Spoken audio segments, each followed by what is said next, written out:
piétiner l'eau et l'eau ne peut pas l'engloutir. Il a aussi la capacité de piétiner la terre. C'est par là que je comprends que l'ange puissant de l'Apocalypse 10, c'est l'hippopotame. Vous avez dit que l'ange puissant, quand vous regardez très bien, cet ange puissant. Ça, tu as ramassé ça sur Internet. Qui pose son pied sur la mer et son pied sur la terre. Vous avez dit que c'est un hippopotame. Comment cet ange puissant, qui doit être un hippopotame, qui marche sur les eaux? Il faut savoir aussi que dans Apocalypse 13, il y a une bête de la terre. Cet ange puissant piétine la terre. Il piétine les eaux. Sur les eaux aussi, il y a une bête. Donc, il maîtrise les esprits de la terre. Il maîtrise aussi les esprits de l'eau. Il a la capacité sur l'eau et il a aussi la capacité sur la terre. Donc cet ange-là n'est pas l'hippopotame. Dans la révélation, il peut marcher sur la terre et il peut aussi marcher au-dessus des eaux. L'ange de l'Apocalypse 10 n'est pas Branham, c'est le Seigneur Jésus-Christ. Après l'enlèvement de l'église, lorsque moi et toi on va partir, c'est Israël qui va maintenant rester. Ils n'ont pas reçu. J'arrive là-bas. En réalité, il n'y a pas 10 vierges. Il y a combien de vierges? Il n'y a que 2. Après l'apparition du 4e sceau, l'église doit partir. Quand le 4e sceau apparaît, c'est la fin des apparitions des êtres vivants. C'est-à-dire, ce qui signale la présence de l'église, c'est la présence des êtres vivants qui sont signalés à chaque ouverture des sceaux. Il y a la tribulation et la grande tribulation. C'est 2 choses différentes. La tribulation, c'est entre le 1er et le 4e sceau. Mais la grande tribulation, ça sera pour Israël. Et c'est ça même les jugements de Daniel et les jugements des 3 Hébreux. La tribulation, c'est pour l'église. Qui passera par la grande tribulation? C'est Israël, c'est pas nous. Qu'en est-il de ceux qui ne seront pas partis à la mort? C'est fini pour eux.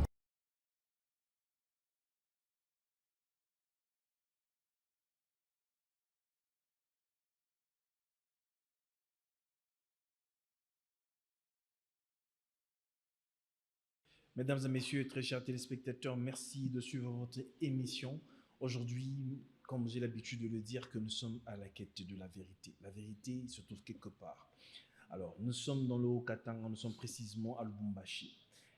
Nous partageons ce moment pour vous apporter la lumière de partout où vous êtes. Vous êtes en Europe, vous êtes aux États-Unis, vous êtes en Afrique.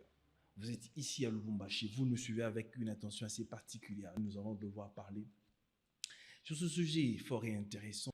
Nous entrons un peu dans un domaine très difficile. Nous parlons de l'Apocalypse, nous parlons des sceaux, nous parlons de l'Apocalypse chapitre 10. Pas avec le moindre, un homme de Dieu qui fait parler de lui ici dans le Haut-Katanga, que vous connaissez très bien. Lui, c'est le prophète Dieu merci Eradi. Un homme de Dieu, une personne qui n'a pas sa langue dans sa poche en ce qui concerne l'évangile, qui prêche la sainte doctrine, à qui j'ai dit shalom et bienvenue prophète Dieu merci. Shalom, Papa Gilles, shalom. Vous allez bien? Non, par la grâce de Dieu, nous sommes là. Pour ceux qui vous suivent pour la toute première fois sur notre chaîne, j'aimerais une façon pour vous de vous présenter aux téléspectateurs, le prophète Dieu merci Eradi. Shalom, que Dieu bénisse tout un chacun. C'est le prophète Dieu merci Eradi, un ex-pécheur sauvé par la grâce de Dieu, visionnaire de la grande communauté appelée Foundation Fire Ministries, philanthrope, écrivain, père d'une famille. Voilà. Très bien, mesdames et messieurs, comme je l'ai dit, nous allons parler sur des questions très importantes. Nous parlerons des sceaux, nous parlerons d'Apocalypse chapitre 10, parce que c'est un terrain très glissant. Avec l'homme de Dieu, quelqu'un qui va dans les mystères, nous allons devoir découvrir encore, vous apporter la lumière tout au long de cette émission.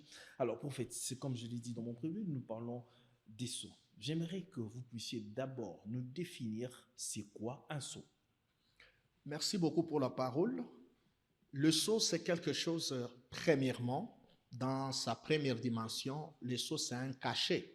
Comme Éphésiens le dit, que vous offensez le Saint-Esprit par lequel vous avez été scellés depuis le jour de votre rédemption. La première dimension du sceau, le sceau, c'est un cachet. Mais dans la dimension apocalyptique, la dimension de la révélation, le sceau, c'est quelque chose qui est voilé, quelque chose qui est gardé secret, quelque chose qui est couvert. Voilà ce qu'on appelle les sceaux. Très bien. Alors, parce que nous parlons des sceaux, ouvrons directement notre émission, parce que vous venez de nous donner la définition du sceau. Quelque chose qui était caché, qui doit être un moment révélé. L'Église est-elle concernée dans les sceaux? Oui ou non, prophète Erati? Oui, mais d'une partie.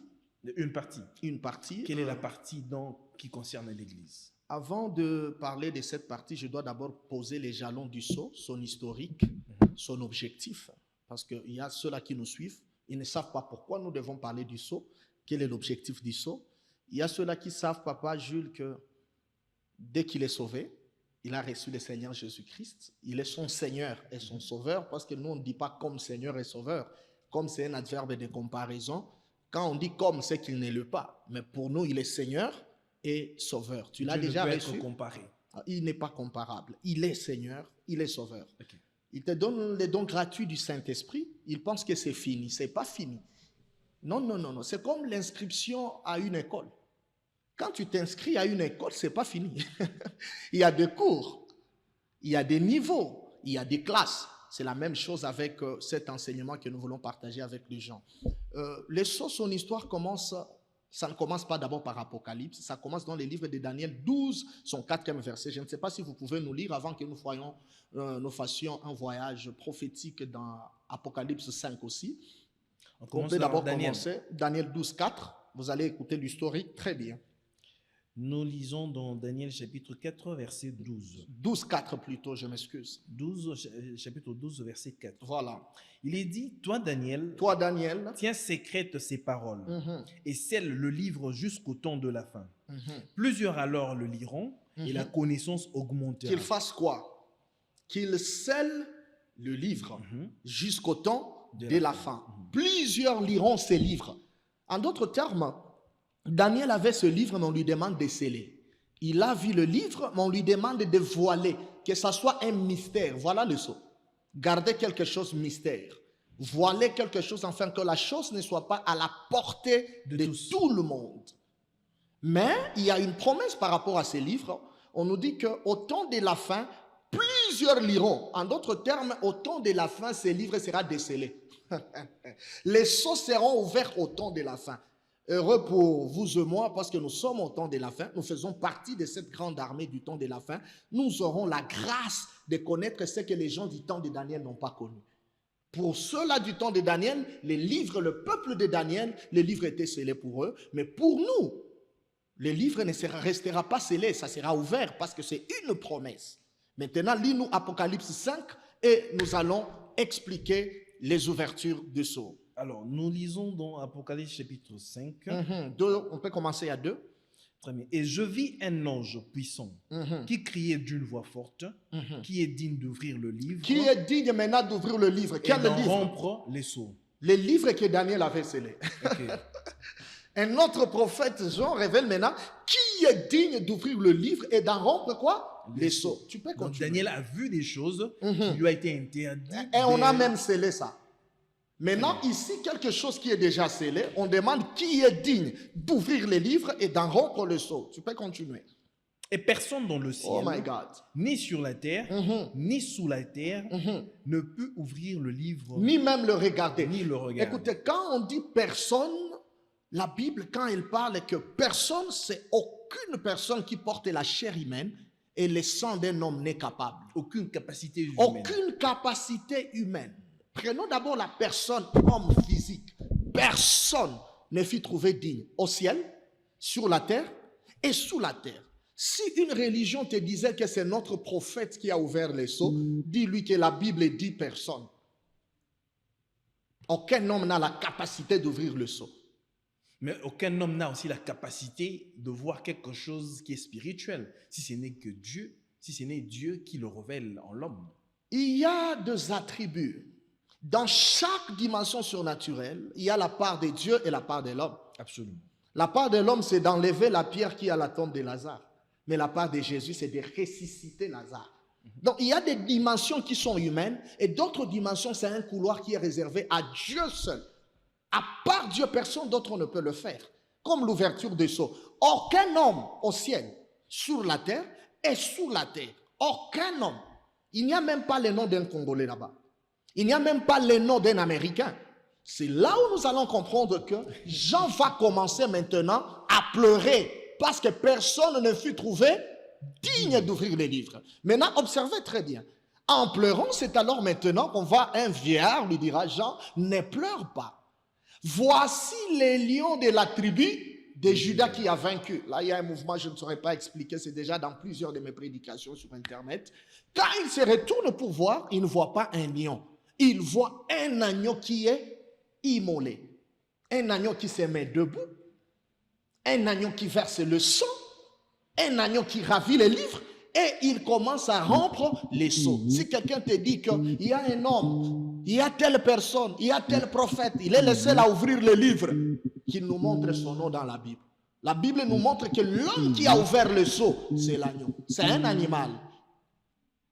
C'est Dieu lui-même sous forme animale qui a la capacité d'ouvrir le livre et de rompre le sceau. Et ma thèse est toujours appuyée par Apocalypse 3:7. La Bible dit, voici celui qui détient la clé de David. S'il ouvre, dans un autre sens, s'il scelle, personne ne peut ouvrir. Et s'il ferme, personne aussi ne peut ouvrir. Donc, il a la clé, c'est lui le détenteur. Il a la capacité de sceller et il a aussi la capacité de faire quoi? De déceler.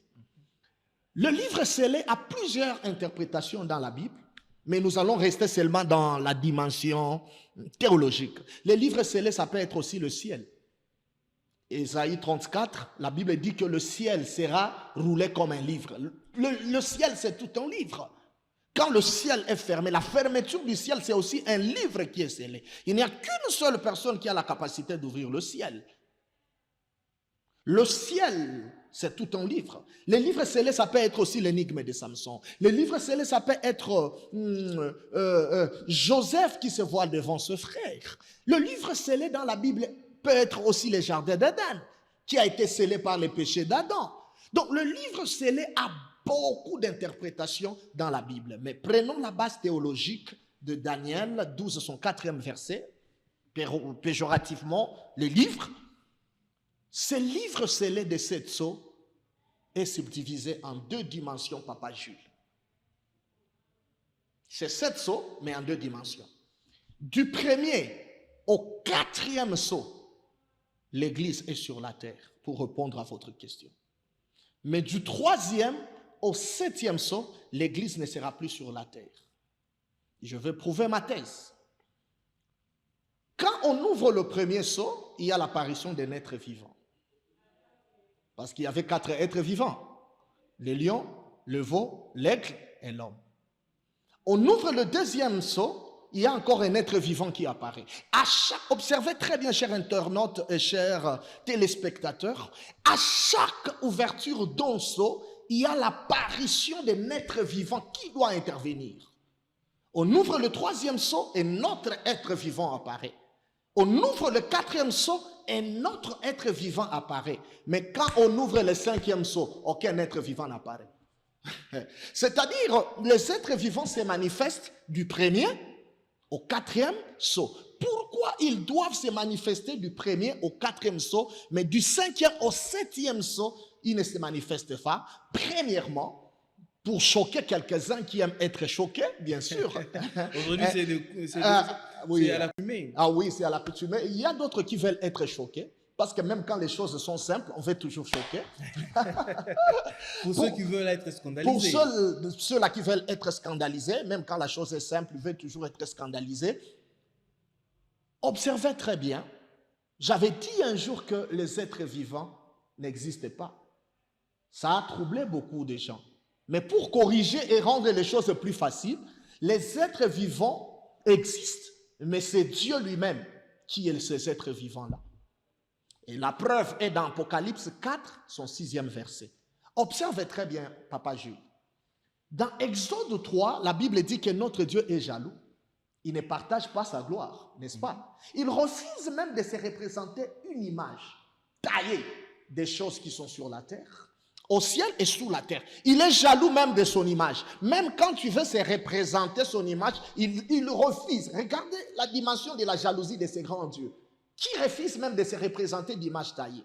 Mais dans Apocalypse 4, son 6e verset, le 24 vieillards sont autour du trône, mais les 4 êtres vivants, ils sont autour et ils sont dans les trônes. Lis très bien Apocalypse 4, son 6e verset. Ils sont autour Et ils sont dans les trônes. Comment ces grands dieux jaloux acceptent de s'asseoir sur le même trône avec un être qui n'est pas lui?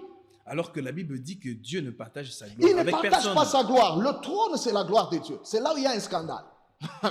Il accepte de s'asseoir sur le même trône, c'est clair. Autour et dans le trône. Pourquoi il accepte? Dieu ne peut pas accepter de s'asseoir avec un ange. Dieu ne peut même s'asseoir avec un chérubin. Il accepte de s'asseoir avec les êtres vivants qui ont des yeux partout. D'ailleurs, ce n'est que lui qui a des yeux partout. Les yeux de l'Éternel parcourent la terre. Il accepte de s'asseoir sur le même trône avec ces êtres vivants. Pourquoi? Parce que ces êtres vivants, c'est lui-même, mais qui se manifeste dans 4 dimensions. Prenons rapidement les 4 évangélistes. Les uns disent les 4 évangiles. Il n'y a pas 4 évangiles. C'est une seule évangile de Jésus-Christ, mais prêché par 4 personnes qui ont dispensé ça dans l'humanité. Nous prenons Matthieu. Matthieu qui nous présente Christ comme le lion. Donc c'est une erreur que l'on écrive évangile, c'est long. Jean et c'est long. C'est une même évangile, mais c'est long. Genèse 2, son 10e verset. Un même fleuve, mais qui se subdivise en 4 bras, en 4 parties. Je ne sais pas si vous me captez. 4 sacrificateurs, mais qui transportent un seul arche. Je ne sais pas là si nous sommes ensemble. Ça va. 4 lépreux, mais qui apportent la provision de tout un peuple. C'est une même provision, mais les transporteurs sont au nombre de 4. Ça ne change pas les contenus. Mais chacun explique selon ce qu'il a vu. Matthieu nous explique Jésus comme le lion, la royauté. Marc nous révèle Jésus comme le veau. Le veau, c'est un serviteur. Luc nous présente Jésus, le docteur Luc, parce qu'il était médecin, il nous présente Jésus comme l'homme. Pourquoi? Parce que l'évangile de Luc était pour le grec. Vous savez bien que le grec, ce sont des philosophes. Si tu leur dis que Jésus, c'est un agneau, c'est un lion, les philosophes ne vont pas te croire. C'est pourquoi Luc les a présentés Jésus comme le fils de l'homme. Et Matthieu, plutôt Jean qui nous présente Christ comme le grand aigle qui est le signe de la divinité. C'est toujours un même Christ, un même Dieu, mais qui est présenté comme le lion, le veau, l'aigle et l'homme. C'est-à-dire, ce soi-disant 4 êtres vivants, c'est toujours Dieu lui-même. Pour chuter, papa Jules, du 1er au 4e saut, Dieu se manifeste. C'est toujours Dieu qui se manifeste. Du 1er au 4e saut. Mais à partir du 5e saut, Dieu ne se manifeste pas.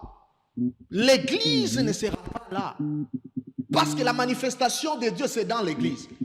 C'est la présence du Saint-Esprit dans l'église qui est la manifestation de Dieu dans l'église. Mais à partir maintenant du 5e, du 6e et du 7e saut, nous ne serons plus sur la terre. Ça sera maintenant l'ouverture des sceaux par rapport à Israël. C'est pourquoi nous qui sommes croyants, ce qui nous concerne, c'est du 1er au 4e saut. Je vais ajouter quelque chose que tu vas beaucoup aimer. Est-ce que tu sais que en ce temps, ce n'est pas l'Antichrist qui agit? Et en ce temps, c'est qui? Voilà, j'aime ça.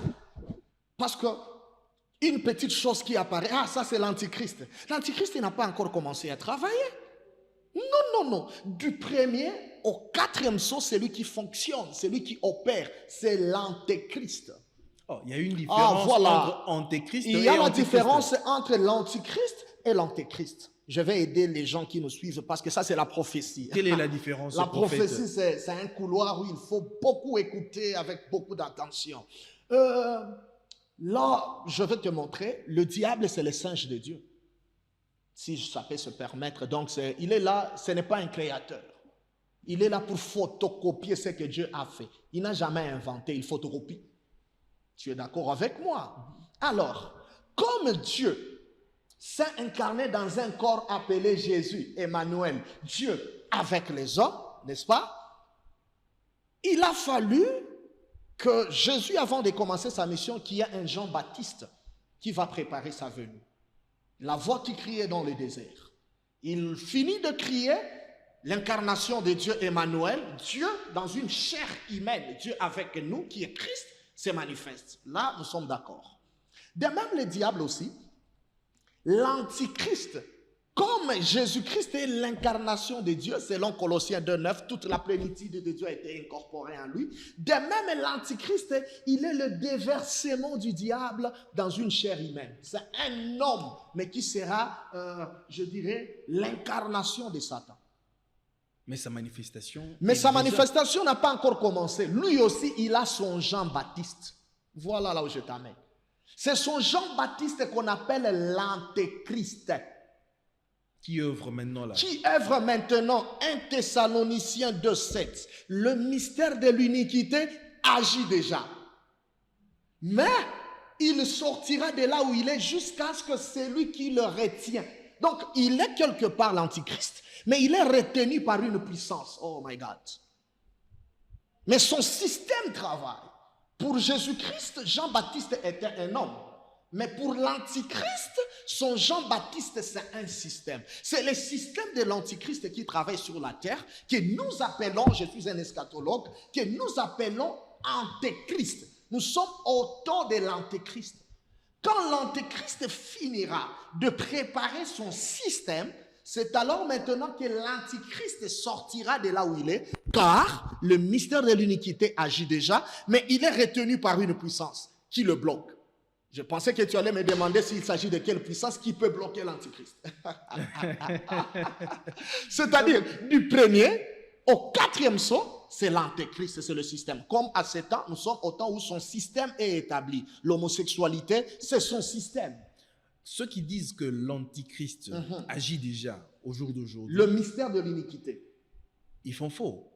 Non, ils ne sont pas faux, mais... Non, ils font faux de dire que présentement là, c'est l'antichrist qui agit. C'est peut-être le terme... Une mauvaise interprétation. C'est peut-être le terme qui les échappe. Voilà, le terme n'est pas approprié. Voilà pourquoi la Bible dit dans Daniel 12,4 que lorsque ce livre sera décelé, la connaissance augmentera. Il faut chercher la connaissance. Il ne faut pas être hautain. La connaissance a des couloirs. Vous avez touché un point là. Vous parliez de l'antichrist. Qui est cet antichrist-là? Celui-là qui devra venir se mettre à la place de Dieu. C'est un homme. Il sortira de quelque part. Je vais montrer l'endroit. Beaucoup de gens disent que cet homme-là sort carrément de l'église catholique. C'est le pape. Bon, je vais donner aujourd'hui la lumière sans avoir visé une personne. Je parle d'abord du système. Suivez-moi très bien, c'est tellement fort. Et vous allez comprendre. L'antichrist, c'est une personne, l'incarnation du diable, qui est bloquée. Si on dit que c'est le pape, mais le pape est déjà visible. Ils ont raté.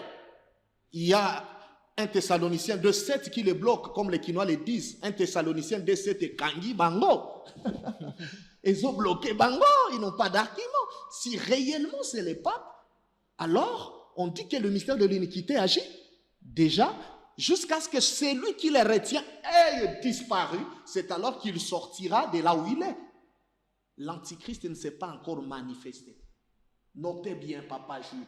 Prophète, si vous dites que... Ce que je veux dire, c'est chaud. Oui, si vous dites que Donne-moi l'antichrist... quelques minutes, c'est tellement fort. Très bien, allez-y. Merci. L'antichrist se manifestera après l'enlèvement de l'église. L'église et l'antichrist ne se croiseront pas. Celui qui ratera l'enlèvement, c'est celui qui va croiser l'antichrist dans son chemin. Si l'antichrist c'est le pape, c'est que nous sommes déjà enlevés. Il y a encore un mystère là dans l'enlèvement. Il y a à boire et à manger. Je vais décortiquer. J'ai été créé pour ça. Je suis prophète. Je suis prophète. Et je suis fier de l'être. Je suis prophète. Pas parce que je donne des noms comme je le fais, des adresses, mais je suis prophète parce que j'ai un message biblique.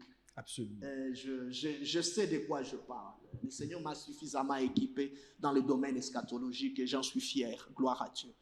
Je dis ceci avec beaucoup de fermeté, que le pape n'est pas l'antichrist. Peut-être il peut être dans son système.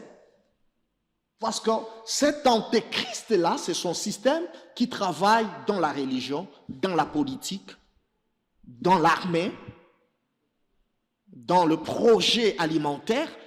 Il a déjà installé son système. Il détient tous les secteurs entre ses mains.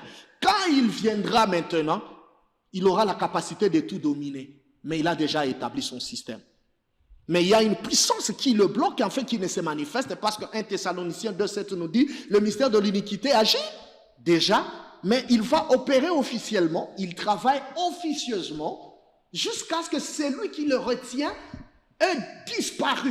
La disparition de celui qui retient. Qui, oh my God, l'Oshebra la Masaka. Papa Jules, qui est cet homme fort-là qui retient l'Antichrist, enfin, qui ne se manifeste pas? C'est qui?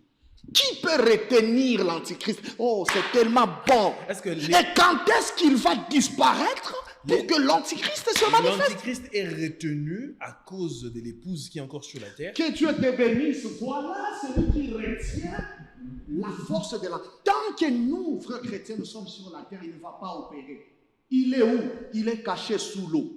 L'Esprit de Dieu est au-dessus des eaux. Lui, il est sous l'eau. Apocalypse 17, 15. Les eaux que tu as vues, Jean, ce sont les foules, les langues, le peuple et les nations. Quand il est caché sous l'eau, il ne peut pas opérer. L'eau que nous expliquons, ce sont les nations. L'Antichrist est caché dans ces nations que vous voyez. Les grandes puissances que vous voyez, c'est là où il est caché, mais nous les bloquons. Et la disparition, c'est ça l'enlèvement de l'Église. C'est pourquoi j'avertis. L'Église n'est pas une faiblesse. L'Église est une puissance. Il y a des gens qui prennent l'Église avec beaucoup de légèreté. L'Église, on parlera de l'Église comme quand on parle, les gens parlent de l'Église avec beaucoup de légèreté. Écoutez, l'Église est une puissance. L'épouse du Seigneur est une puissance. Touche à tout, mais ne touche pas à l'épouse. Touche les boîtes de nuit. Touche les cabarets. Il y a église. Mais ne touche pas l'épouse. En fait, qu'il y a église et église. Toutes ne sont pas les églises. Je sais que là où tu m'amènes. Dieu vivant. Non, Jésus était clair. Laissez les blés et livrés grandir ensemble. Le maître de la moisson. Quand tu veux prendre le rôle du maître de la moisson pour séparer le blé et l'ivraie, tu t'exposes, ce n'est pas ton rôle. Alors ici, revenons. Jules, tu ne peux pas punir la femme de quelqu'un. Je parle comme un prophète. Laisse son époux s'en charger. Tu n'as pas ce pouvoir. La Bible dit à tous ceux qui l'ont reçu, il les a donné le pouvoir d'être appelés enfants de Dieu. Tout celui qui touche l'Église, il reçoit des répercussions. On peut fermer les yeux, mais on finit par le voir. Là, vous êtes en train de parler de quoi précisément, prophète? Je ne parle de rien. Vous faites allusion à je ne parle, de toucher à l'Église. je ne parle de rien, je parle de la parole de Dieu. La Bible dit, le porte du séjour de mort ne vaincront point l'Église. Avec l'Église, il faut aller mollo, pas avec beaucoup d'exigences. Dieu peut ramasser. Écoutez, la Bible dit ceci. Ce qu'il a caché aux sages et aux intelligents. Suivez-moi très bien. Il les a révélés aux gens de rien, au moindre, donc les gens qui n'ont pas étudié. C'est ça, non? Dieu peut ramasser quelqu'un de Walikane. Il reçoit une visitation divine, qui n'a pas étudié, qui ne sait pas parler français. Mais Dieu déverse sa grâce en lui. Quelqu'un qui ne sait même pas écrire son nom. Regardez les apôtres de Jésus. Les pierres, ce sont des pécheurs. Il y a ceux-là qui nous diront qu'ils ont appris à côté de Jésus pendant 3 ans. Jésus a appris à côté de qui? Jésus donnait des diplômes. Donc si quelqu'un s'assoit à mes côtés pendant 3 ans, moi si je peux dire que je deviens une université pour lui. Ça, ce n'est pas une explication, Jules. Restons dans les Écritures. J'ai vu Dieu ramasser un aveugle. Un aveugle qui nous apporte la bonne nouvelle. Ne sait pas voir. Mais les âmes sont sauvées. J'ai vu Dieu ramasser quelqu'un qui n'a pas beaucoup étudié, comme notre papa que j'honore, paix à son âme. Il est parmi les pères du réveil de notre pays. Alexandre Edina Bala. Est-ce qu'Edina Bala avait étudié? Mais nous tous qui parlons français, nous tous, comme Dieu merci, moi j'ai étudié. J'ai fait le leadership, j'ai fait beaucoup de choses, de la théologie systématique. Mais ce que je dis, je ne l'ai pas appris à la théologie. C'est le Saint-Esprit qui m'a donné. On n'apprend pas ça à la théologie. À la théologie, il y a une autre connaissance qui est différente de la révélation de Dieu. Mais nous tous, nous sommes les fils de quelqu'un qui n'a pas étudié. Même nos pères à Kinshasa, ce sont des fils d'Haïdi Nabala qui n'ont pas étudié. Si on allait obliger à Alexandre Haïdi Nabala de loi, comment allait être le réveil de notre pays? Si on allait obliger Haïdi Nabala d'avoir un doctorat, mettre de l'ordre, c'est bien, mais il y a des couloirs, il faut aller avec beaucoup de prudence. Beaucoup de prudence. Beaucoup de prudence. On ne corrige pas la femme de quelqu'un. On laisse à son époux de lui corriger. D'ailleurs, pour l'avancement de notre pays, il y a beaucoup à recadrer. Il y a beaucoup à recadrer. Il y a beaucoup à recadrer.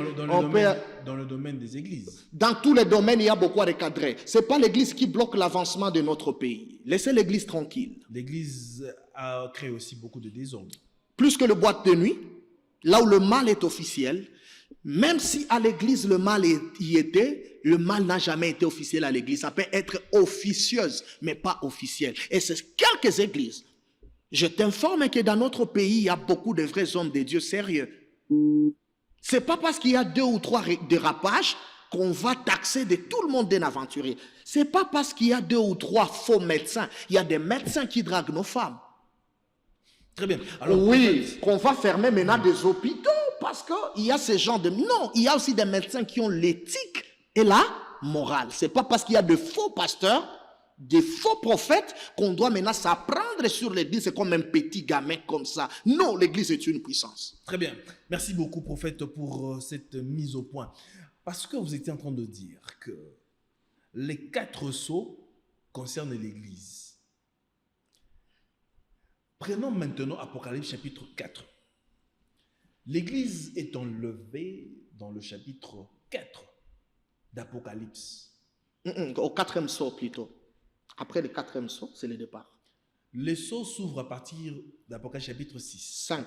À partir de l'Apocalypse chapitre... Les sceaux commencent à s'ouvrir 5. Dans 6.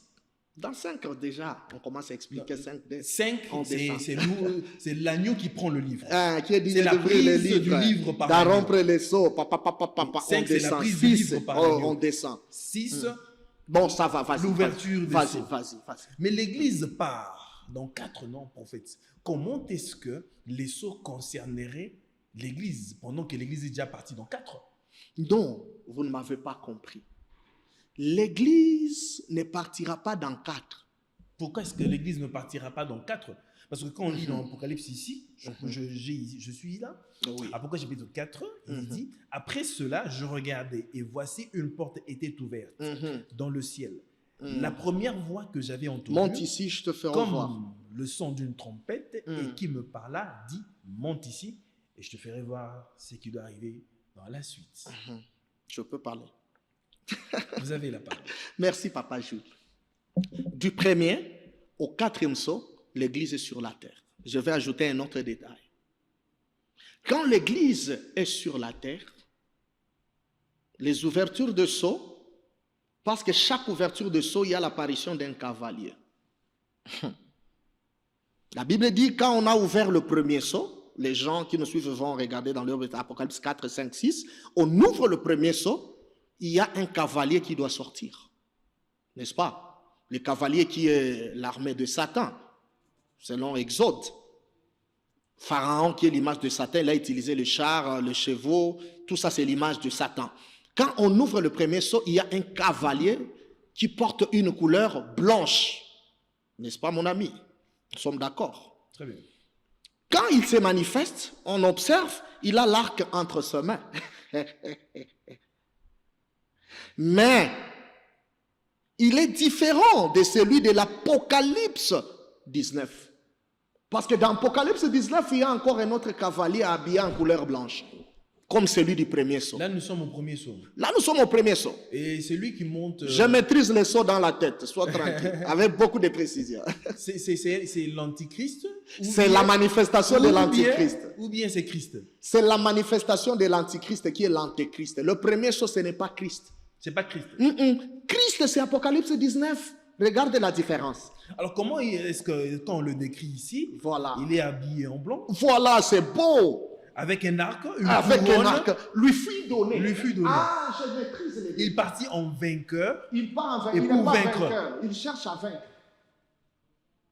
Voilà. C'est différent de celui de l'Apocalypse 19. Celui de l'Apocalypse. Oh, papa Jules, que Dieu te bénisse. Tu m'amènes dans mon terrain. J'aime ces couloirs.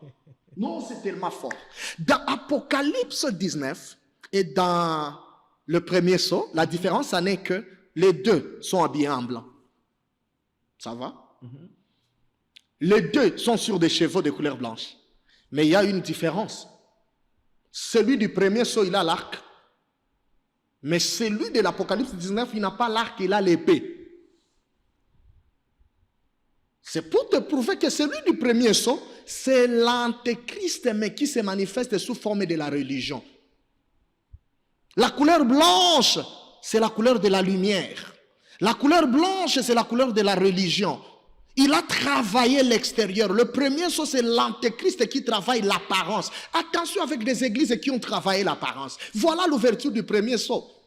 Mais si nous observons très bien, ils n'ont pas l'épée, ils ont l'arc. L'arc tue en secret. Quand nous parlons de l'arc, nous voyons des fausses doctrines. Mais celui de l'Apocalypse 19, il a l'épée. Christ dit, je ne suis pas venu apporter la paix, mais je suis venu apporter l'épée. Quand nous parlons de l'épée, nous voyons la parole de Dieu. Parce que la Bible nous dit, sa parole est une épée à deux tranchants. C'est-à-dire, l'ouverture du premier sceau, c'est la manifestation de l'antéchrist sous forme de la religion. Toute fausse religion, ce n'est pas seulement oh, l'église catholique, oh patati patata, oh, il ne visait personne. Ne visait personne. Toute fausse religion a travaillé la couleur blanche. Tu as bien dit, il est en blanc, patati patata, sur un cheval blanc. Mais qu'est-ce qu'il a entre ses mains? Il n'a pas l'épée, il a l'arc. Même si l'église est bien construite, même si le pasteur parle calmement, s'il n'a pas la parole, il nous donne une autre doctrine. Il appuie l'homosexualité. Il a le sang des hommes entre ses mains. C'est un occultiste. Il a travaillé l'apparence. Vous savez que les faux ont beaucoup travaillé l'apparence. Les faux, c'est comme Jacob. Il peut prendre la peau de Saül. Il peut prendre les noms de Saül. Mais quand il va parler, son père lui dira la voix. La voix, c'est la voix de Jacob. Donc, il peut falsifier l'extérieur. Voilà la couleur blanche. Mais il ne peut pas falsifier la parole. Il a l'arc, il détruit, il tue. L'ouverture du premier sceau est trop vaste. Cet homme de Dieu qui a dit que l'Église catholique est la salle d'attente pour l'enfer, a-t-il tort ou bien raison? Oh, je ne suis pas un donneur de leçons. Moi, je suis un éclaireur de la parole de Absolument. Dieu. Au regard des Saintes Écritures. Je ne vois aucun verset qui le dit clairement. Si c'est son inspiration, ça n'a qu'à lui à venir défendre son inspiration. Et je reste sur la révélation de Christ, ce que Christ m'a donné. Et quand moi je prêche, ce qui fait ma force, je ne vise personne. Je libère seulement la parole. Celui qui est de Dieu, il croit, je me limite par là. Mais dire qu'il a bien dit, n'a pas bien dit, ça n'engage que lui. Hein? C'est lui qui sait ce qu'il a dit. Mais ce que moi je sais, l'ouverture du premier sceau, c'est toute fausse religion, sans citer les noms. Ils se connaissent. C'est la manifestation de l'Antichrist sous forme de la religion. Prophète Eradi, j'aimerais moi bien comprendre. Parce que vous dites que les 4 sceaux concernent l'Église. Je suis tout à fait d'accord. On n'a pas ouvert le deuxième. Oui, on n'a pas encore ouvert le deuxième. On a Tu ne déjà me ouvert permets le même pas premier. d'ouvrir le troisième et le quatrième pour te prouver. Comment est-ce que... J'ai dans un livre, quel j'ai un livre verset- sur ça. Hein. Dans quel verset l'Église est partie? Dans le 40e, c'est dans le 5e, dans le 6e ou bien dans le 4e verset? Non, après le quatrième. Après le 4e. Voilà, je vais te donner Après le secret. 4e verset Oui. d'Apocalypse. Non, après le quatrième sceau. Oui, le 4e sceau, c'est au-delà de 6, non? Non, non. Ne mélangez pas les sceaux et les versets. Suivez-moi très bien, papa Jules. Si vous lisez, il y a un cheval qui apparaît. Le premier sceau. C'est écrit. Commencez à lire. C'est parce qu'on n'a pas le temps, nous sommes sur un plateau. Si on ouvre le deuxième sceau, n'est-ce pas? Il y a un autre cheval qui fait quoi? Qui apparaît. Des couleurs roux. N'est-ce pas? Ou rouge, rougeâtre. Si on ouvre le troisième sceau, il y a un cheval noir qui apparaît. Et si on ouvre le quatrième sceau, il y a encore un autre cheval de couleur pâle, verdâtre, dans d'autres versions, qui fait quoi? Qui apparaît. Après l'apparition du quatrième sceau, l'église doit partir, c'est de ça que je parle. N'est-ce pas? Et la preuve en est que quand le quatrième sceau apparaît, c'est la fin des apparitions des êtres vivants. C'est-à-dire, ce qui signale la présence de l'église, c'est la présence des êtres vivants qui sont signalés à chaque ouverture des sceaux. Est-ce qu'on peut lire peut-être pour... Il n'y a pas de problème. Tu as déjà trouvé là-bas? Voilà. Pour le quatrième sceau. Commence à lire l'ouverture du premier sceau. Prends même 6 très rapidement. 6:2, je regardais et voici parut un cheval blanc. C'est lui qui le montait avait un arc. Une couronne lui fut donnée. Et je te complète. Une couronne lui fut donnée. Il n'avait pas la couronne. On lui a donné une couronne. Une couronne. Ok. Il partit en vainqueur et pour vaincre. Il n'est pas vainqueur. Il n'y a qu'un seul vainqueur. C'est celui qui a vaincu à la croix de Golgotha. Mais lui, il est en train de chercher la victoire qu'il n'aura pas. Voilà la différence. Continue. Quand il ouvrit le second sceau, j'entendis le second être vivant qui disait, viens. Un autre être vivant fait quoi? Il apparaît, il dit, viens, continue. Deuxième être vivant. Et il sortit un autre cheval roux. C'est lui qui le montait, reçut le pouvoir d'enlever la paix de la terre. Voilà. Afin que les hommes s'égorgeassent les uns les autres. Et une grande épée lui fut donnée. Continue. Troisième sceau. Quand il ouvrit le troisième sceau, encore un être vivant. Le troisième être vivant Papa Jésus. Viens. Je regardais et voici parut un cheval blanc. C'est lui qui le montait, tenait une balance dans sa main. Et là, il frappe l'économie. Et j'entendis au milieu de 4 êtres vivants une voix qui disait une mesure de blé pour un denier. Et 3 mesures d'orge pour un denier. Mais ne fais point de mal à l'huile et au vin. Encore on interdit de toucher l'huile et le vin. Ce que veut dire l'huile et le vin. Ne touche pas l'église. Antéchrist, tu es permis d'opérer, fais tes choses. Touche autre chose, mais don't touch. Le vin qui symbolise l'enseignement, l'huile qui symbolise la présence du Saint-Esprit dans l'église. Ne touche pas. Don't touch. On ne touche pas. Mes amis politiciens, je crois à l'onction sacerdotale et à l'onction royale. Je suis apolitique, je respecte beaucoup les politiciens, mais il y a beaucoup à résoudre. Fermez les yeux à ce genre de choses. Ne regardez pas trop l'église, laissez l'huile et le vin. Il y a une interdiction, c'est pas moi. Ne touchez pas, ne faites pas du mal à l'huile et au vin. Ne cherchez pas à scandaliser les pasteurs. Papa, on peut attraper un politicien, par exemple, dans un hôtel. On l'attrape. Façon, on va les protéger. Mais si on attrape un frère de l'église, pas même un pasteur, ce même jour-là, il sera présenté comme un pasteur. Quand vous le regardez vous-même, vous dites, mais lui n'est pas quand même un pasteur. Et l'information va circuler, les pasteurs, les hommes de Dieu. Quand il y a une situation par rapport aux hommes de Dieu, les gens sont trop chauds pour frapper avec beaucoup de ferveur. Il y a beaucoup à réparer. Ne faites pas du mal à lui et au vin. Lis l'ouverture du quatrième sceau. Quand il ouvrit le quatrième sceau, j'entendis la voix du quatrième être vivant qui disait, viens. Je regardais et voici parut un cheval. Qui dit viens, c'est le quatrième être vivant. Ok, lis maintenant le cinquième sceau. Lis le cinquième sceau. Quand il ouvrit le cinquième sceau, je vis sous l'autel les âmes. Est-ce qu'il y a un être vivant là-bas? Non. C'est-à-dire quoi? L'histoire des êtres vivants fait quoi? Disparaît. À partir du quatrième sceau, c'est-à-dire après le quatrième sceau, l'œuvre du Saint-Esprit dans l'église, c'est-à-dire celui qui fait se repentir, c'est maintenant. Il y aura un temps où il n'y aura pas la manifestation de Dieu dans l'église. C'est pourquoi je t'ai dit du premier au quatrième sceau, l'église est sur la terre. Mais après le quatrième sceau, parce que le quatrième sceau, bon, je voulais aller 70 semaines de Daniel, je viendrai prochainement pour ça. Ça, je garde pour moi-même. Parce que je voulais parler, je voulais toucher une brèche entre la 69e et la 70e semaine, qui est le temps de la grâce, et attaquer aussi la dernière semaine, qui est subdivisée en 2 dimensions. Et par rapport au mouvement de cette femme d'Apocalypse 12, je vois que ça va nous prendre beaucoup de temps. Mais ceux-là qui veulent nous chercher en privé... La dernière partie des 70 semaines est subdivisée en 2 parties. La dernière semaine. Ça, c'est une parenthèse, ne m'amène pas là-bas. 3 ans et demi. Voilà la dernière semaine. Et ça, En on va réalité, il nous reste expliquer. combien? Il nous reste une semaine ou bien 3 ans et demi. Il y a une semaine, mais nous sommes d'abord dans cette brèche entre la 69e et la 70e. C'est ça le temps de la grâce. C'est entre les deux. C'est là où nous sommes. Voilà notre temps. Très bien. Ça va. Pour vous dire que après le 4e saut, nous ne serons pas là. Si toi tu seras là, ça te regarde.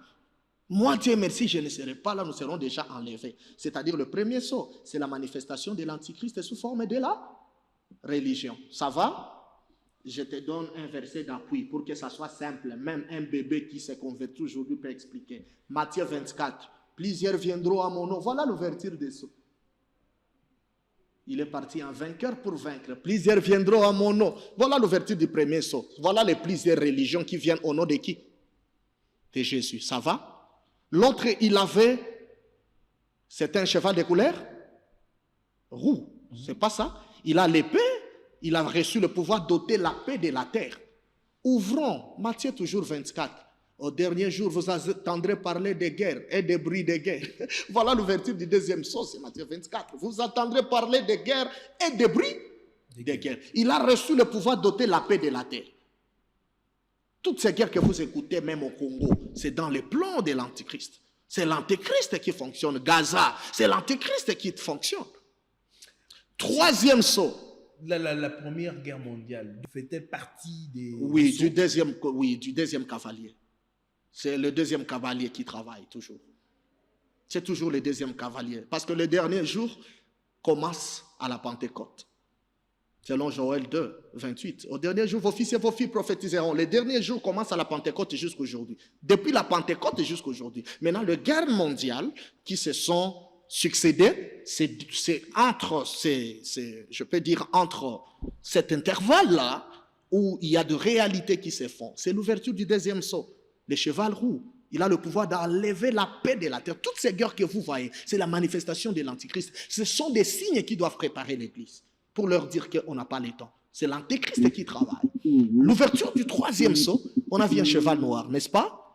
Le cheval noir, c'est les œuvres du ténèbre, l'occultisme, qui a pris de l'ampleur. Et au-delà de ça, il avait une balance entre ses mains. Une mesure de bleu et une mesure plutôt de blé pour un denier et 3 mesures d'orge pour un denier. En d'autres termes, le troisième saut, il va frapper l'économie mondiale. La dégringolation de l'économie fait partie des ouvertures du troisième saut. L'économie du temps de la fin doit être frappée. C'est un signe. Devra être frappée. C'est déjà frappé l'économie du temps de la fin. C'est la prophétie. Et c'est pourquoi vous allez voir même le statut de Daniel. Ça commence par l'or, mais ça ne finit pas par l'or. Au fur et à mesure que ça descend, ça finit par l'argile et le fer. C'est-à-dire, l'économie mondiale va perdre son efficacité au fur et à mesure que les jours avancent.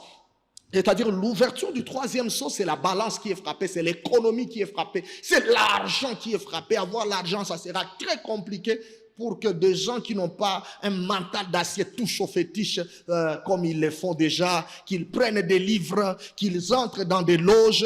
Tout ça, c'est pour voir comment avoir beaucoup des adeptes qui vont accompagner le diable dans le feu. Il sait que malheur à la terre et aux habitants de la terre, car Satan est descendu vers vous, sachant qu'il lui reste peu de temps. Il frappe l'économie pour que ceux-là qui ne supportent pas la crise, la souffrance, s'allie à la nouvelle ordre mondial. Voilà l'objectif. Et c'est le temps de la tribulation. Parce qu'il y a la tribulation et la grande tribulation. C'est deux choses différentes. La tribulation, c'est entre le premier et le quatrième saut. Mais la grande tribulation, ça sera pour Israël. Et c'est ça même les jugements de Daniel et les jugements des 3 Hébreux. Je peux te poser aussi une question. Papa Jules. La tribulation, il y a une différence entre la grande tribulation et la tribulation. La tribulation, c'est pour l'Église. Moi et toi, nous sommes au temps de la tribulation, où l'Église est marginalisée, où tout le monde veut saboter l'Église, où les chrétiens, ils prient, mais ils dorment affamés.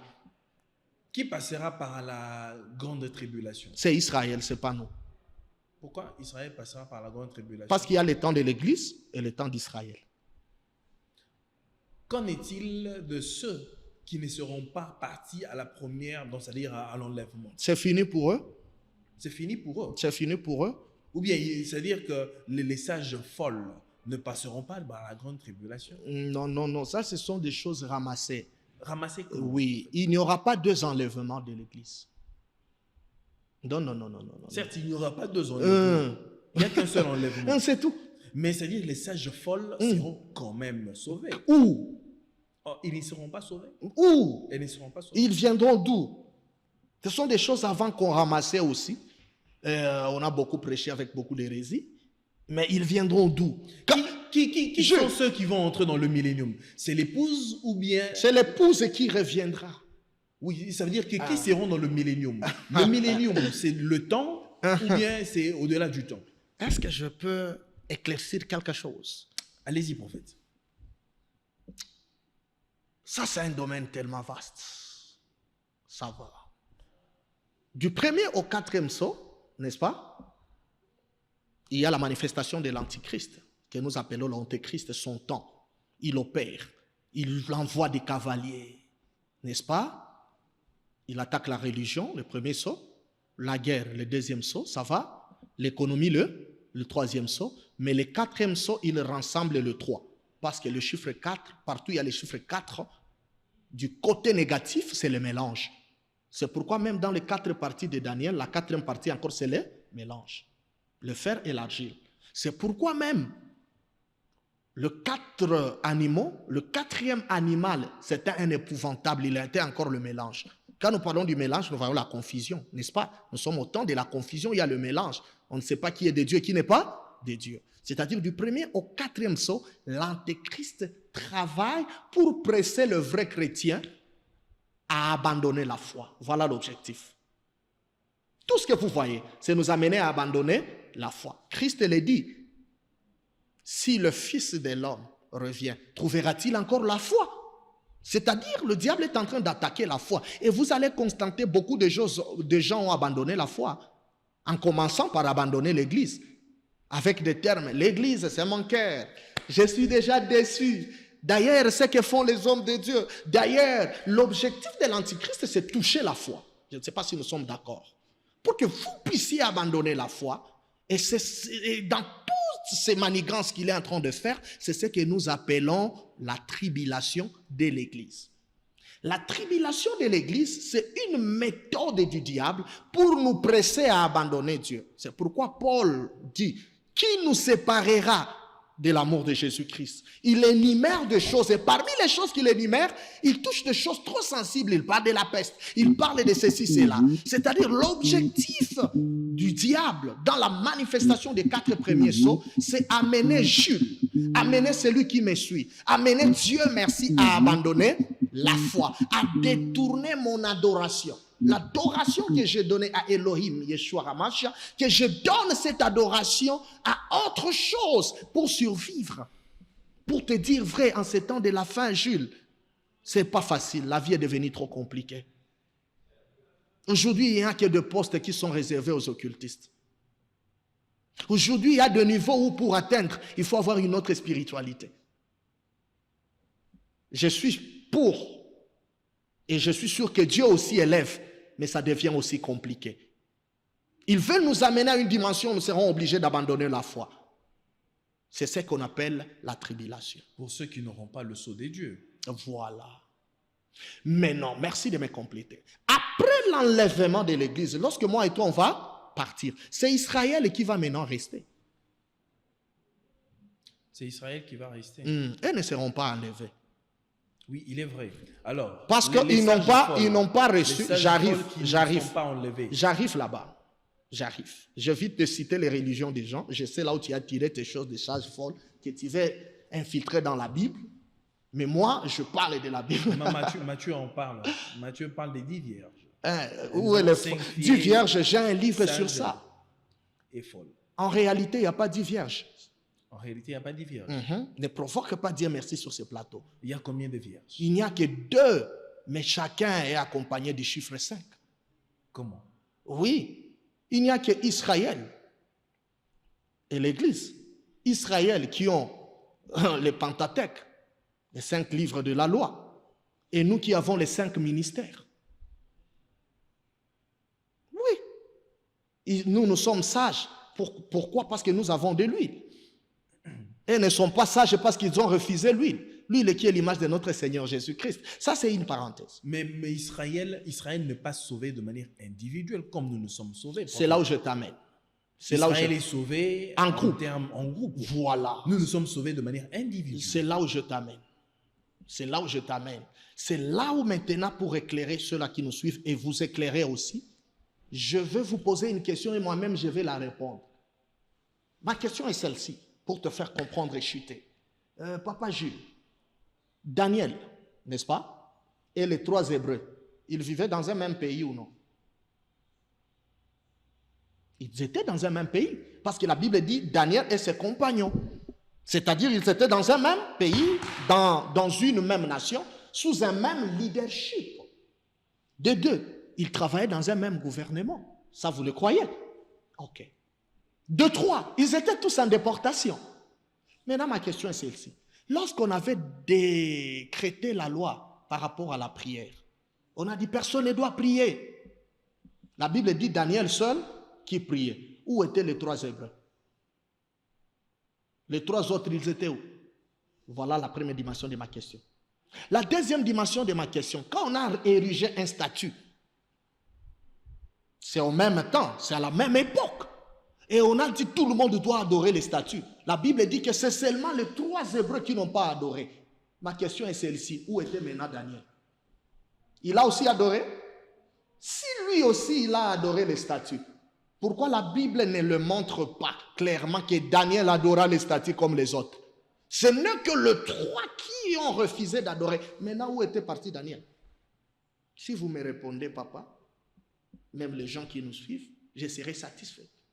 La réponse est dans mon livre. Et c'est une réponse claire et nette. Éclairer ceux qui nous suivent. Parce qu'on doit apporter la lumière. C'est pour appuyer votre thèse que la prophétie, c'est un terrain glissant qui ne demande pas 45 minutes. Ça demande des étapes pour expliquer de la prophétie, éclairer l'opinion. Et Daniel et les 3 Hébreux, ils étaient tous ensemble. Mais lui de Daniel n'est pas le salut des 3 Hébreux. Le salut des 3 Hébreux non plus n'est pas le salut de Daniel. Mais tous, ils sont dans un même royaume, sous une même influence politique. Donc, le salut de Daniel, c'est un salut qui est individuel. Un salut individuel de Daniel, on les jette seuls dans la fosse au lion. Très bien. Mais les 3 Hébreux, la loi, les psaumes et les prophètes, qui est l'image d'Israël, leur salut n'est pas individuel, c'est un salut qui est collectif. C'est pour dire aux gens qui nous suivent, Daniel c'est l'image de l'église, les 3 Hébreux c'est l'image d'Israël. Nous tous nous sommes sur la terre, mais notre temps n'est pas le temps de l'église, le temps d'Israël. Le temps d'Israël non plus n'est pas le temps de l'église, mais nous tous nous sommes sur la terre, chacun a son temps de la tribulation, chacun a son temps de la grande tribulation, chacun a son temps d'être enlevé et d'être éclairé. Très bien, alors prophète Eradi, pour finir, je vous pose ces 2 questions et c'est par là que vous allez chuter. Parce que quand on parle de l'ouverture du 7e sceau, on dit qu'il y eut un silence d'une demi-heure dans le ciel. D'autres hommes de Dieu interprètes disent que ce silence d'une demi-heure... Tu sautes d'abord le 5e sceau, les âmes sous l'autel, le 6e tu sautes, ok, allons oui. comme ça. Oui, je vais dire au 7e, parce qu'ils disent que le 7e sceau... Tu vas me tirer aujourd'hui. Le silence d'une ça, demi-heure... ce n'était pas la convention, ça tu as changé.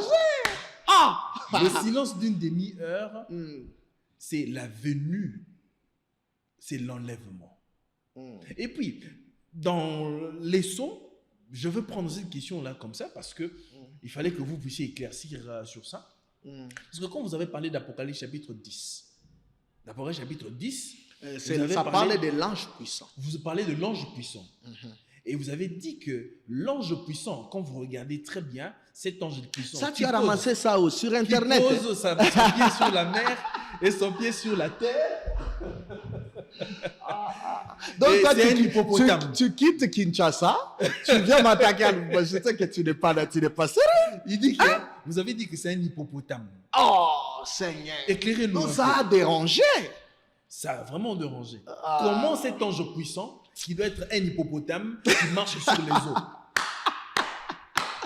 Glory to Jesus. Papa Vous savez, Jules, ces deux questions, là, c'est par là que nous chutons. que Dieu te bénisse. Vous savez, écouter le langage d'un prophète n'est pas facile. Et Jésus, comme le prophète par excellence, il parlait en parabole. Il voilait son message. Et le scribe et le pharisien ne pouvaient pas l'écouter. Et c'est la même chose qui se répète à ce temps où le scribe de nos jours et le pharisien, ils veulent nous comprendre à la manière des hommes. Allez tout droit au but. Mais je vous amène. Vous êtes en train de tergiverser. Je vous amène. Allez-y. La Bible a 4 langages. La connaissance. 1 Corinthiens 14. Vous descendez, 6, vous descendez. La Bible a 4 langages. Paul dit, de quelle utilité vous serais-je, frère, si je venais à vous parlant seulement en langue, si je ne vous parle pas par la prophétie, par la doctrine, la connaissance et la prophétie, la doctrine, la connaissance, l'un des langages me saute. La doctrine, la connaissance, la prophétie et la révélation. Merci. C'est-à-dire la Bible a 4 langages. Quand un orateur parle, vous devez savoir s'il parle dans quelle dimension. Quand je dis que cet ange puissant, son pied gauche piétinait la terre, il piétine aussi les eaux. Il faut savoir aussi que dans Apocalypse 13, il y a une bête de la terre. Ça, je n'ai pas dit sur Internet. Parce que sur Internet, nous publions des extraits pour que vous puissiez nous chercher pour l'intégralité. L'intégralité est sur YouTube, l'intégralité aussi est dans mes livres. Je peux couper quelque chose, ça frappe, quelqu'un s'agite. Il pense qu'il y a des gens qui me donnent des détails. Tu vois, quelqu'un, il me corrige sur quelque chose d'une minute. Mais ce qu'il me corrige là, c'est dans l'intégralité. On ne peut pas répondre à tout le monde. Quand tu es déjà une personnalité, tu ris seulement. Tu dis, lorsqu'il suivra l'intégralité, il va se repentir de cette correction parce que ce qu'il dit là, c'est la première dimension de mon explication. Cet ange puissant piétine la terre. Il piétine les eaux. Dans la terre, il y a une bête que je viendrai expliquer un autre jour. Sur les eaux, aussi il y a une bête. Donc, il maîtrise les esprits de la terre. Il maîtrise aussi les esprits des eaux.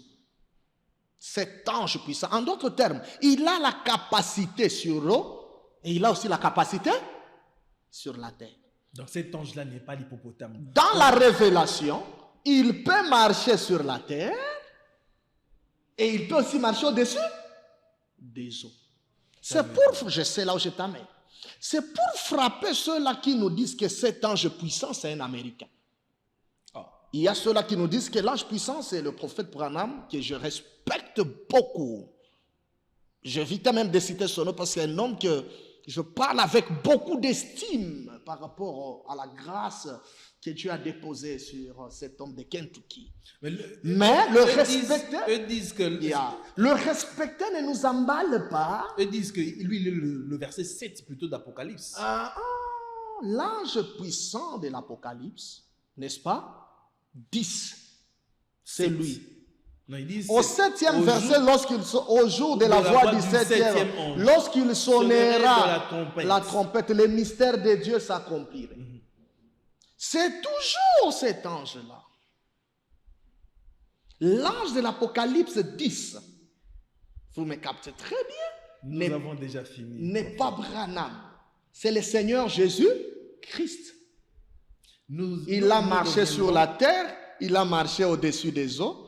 Il est l'identité de l'hippopotame. Pourquoi? Parce que dans les livres de Job, l'hippopotame est identifié comme la première créature de Dieu. Ce n'est pas autre chose, ce n'est même pas Adam. Or, la première créature de Dieu, c'est Christ. Voilà. Merci beaucoup, prophète Eradi. Nous reviendrons. Malheureusement, nous sommes pris par le temps. Prochainement, on va parler le jour de la voix du 7e ange. On va expliquer s'il s'agit de quelle trompette.